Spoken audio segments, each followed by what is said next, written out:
So on the 20th of March, we were advised by the government to take our vendors off the street for their health and safety. And obviously that was a really heartbreaking decision, because in the 29 years that we had been operating, we've never had to do that before.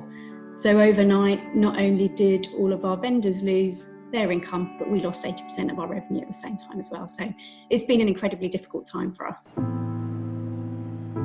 All the streets stand empty, as far as anyone can see.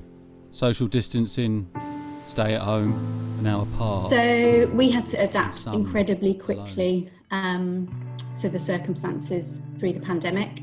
So we started, kind of relaunched our subscriptions business. We launched a new app. We asked for financial contributions to the business.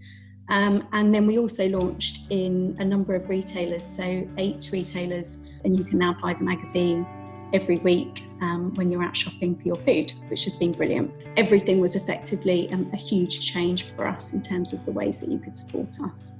This was like a complete transplant into the digital space. So how, in your view, how has it impacted your messaging and advertising? It's changed our advertising and messaging probably in a number of ways, actually. So the first thing we did was go out with a big appeal for support, which we hadn't done before in that way. You know, it was very much around supporting us through the vendor model and street sales. So going out and effectively asking the public to support us as well as our vendors was a very different message. The relationship that vendors have with their customers is also quite an emotional one. So there's lots of friendships that have been built, relationships that have been developed, and we wanted to take the essence of that and obviously kind of transfer that into the digital space. So we launched a campaign called I Miss You, which was really an emotionally led campaign, talking about how vendors were missing their customers and what they were missing about selling the magazine. And that's been really successful for us. So we launched with a big piece of AV content, and then we had lots of messages for vendors, and we encouraged customers to send messages back to vendors as well, which has been great. And then more recently, obviously, we wanted to show consumers that there are other ways they can help. So we've launched a campaign recently called the Sell a Sub Challenge. So we've asked consumers to sell 3 subs to 3 friends and family in a week. And again, kind of just giving them ways to get more involved and encourage that kind of interaction. Campaign has been delivered with no spend. It's all been organic through social and a massive PR push, and we've had some incredible media coverage.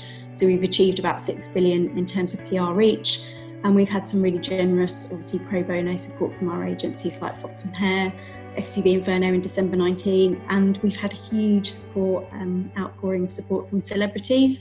So people like Craig David, Jodie Whittaker, Joe Wicks, you know, have just been fantastic, posting messages on their social channels and sharing, you know, support with their followers, which has been brilliant.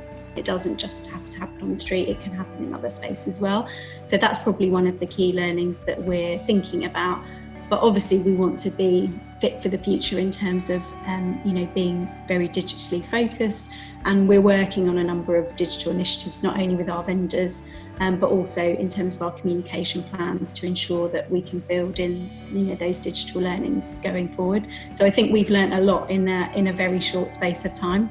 We're really, really grateful for everyone who's given us the support and managed to turn things around really quickly for us in this time.